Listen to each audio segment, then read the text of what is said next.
এবার ডক্টর ইউনুস দেখালেন নিজের ক্ষমতা, টাইগারদের কপাল খুলল শেষ মুহূর্তে। আইসিসিকে যা বললেন ডক্টর মোহাম্মদ ইউনুস। বিশ্বকাপ এটা আমাদের সরকারি সিদ্ধান্ত। বাংলাদেশ ক্রিকেট দলের আসন্ন বিশ্বকাপ অংশগ্রহণ নিয়ে তৈরি হওয়া অনিশ্চয়তা কাটতে শুরু করেছে। ভারত ছাড়া অন্য কোনো নিরপেক্ষ ভিন্নতে খেলার দাবিতে অটল থাকা বিসিবির পাশে এবার দাঁড়িয়েছেন অন্তর্বর্তীকালীন সরকারের প্রধান উপদেষ্টা ডক্টর মোহাম্মদ ইউনুস। গত ২১ জানুয়ারি আইসিসি তাদের পূর্ণ সদস্য দেশগুলোর বোর্ড পরিচালকদের নিয়ে একটি ভার্চুয়াল সভা আয়োজন করে।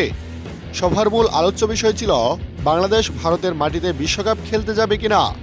ভোটাভুটির মাধ্যমে আইসিসি জানিয়ে দেয় বাংলাদেশকে ভারতেই খেলতে হবে, অন্যথায় বিকল্প দেশ হিসেবে স্কটল্যান্ডকে মূল পর্বে অন্তর্ভুক্ত করা হবে।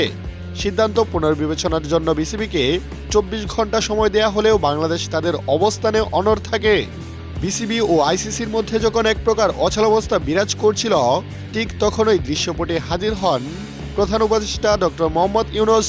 ক্রিকেট সংশ্লিষ্ট একটি বিশ্বস্ত সূত্র নিশ্চিত করেছে যে তিনি সরাসরি আইসিসি কর্তৃপক্ষের সঙ্গে মুঠোফোনে কথা বলেছেন। আলোচনায় ডক্টর মোহাম্মদ ইউনুস বাংলাদেশের ম্যাচগুলো ভারতের পরিবর্তে বিকল্প ভেন্যু হিসেবে শ্রীলঙ্কায় আয়োজন করার যৌক্তিকতা তুলে ধরেন। ডক্টর ইউনুসের ব্যক্তিগত প্রভাব এবং আন্তর্জাতিক পরিমণ্ডলে তার গ্রহণযোগ্যতার কারণে আইসিসি বিষয়টি গুরুত্বের সাথে বিবেচনা করছে। সূত্রটি আরও জানিয়েছে যে প্রধান উপদেষ্টার এই বিশেষ অনুরোধ আইসিসি বোর্ড সভাপতি ইতিবাচকভাবে গ্রহণ করেছেন। ফলে দীর্ঘ টানাপোড়েন শেষে এটি প্রায় নিশ্চিত যে বাংলাদেশ দল তাদের টি-20 বিশ্বকাপের ম্যাচগুলো শ্রীলঙ্কার মাটিতেই খেলবে। ক্রিকেটের বৃহত্তর স্বার্থে এবং বাংলাদেশের অংশগ্রহণ নিশ্চিত করতে আইসিসি এই নমনীয় সিদ্ধান্ত নিয়েছে বলে ধারণা করা হচ্ছে।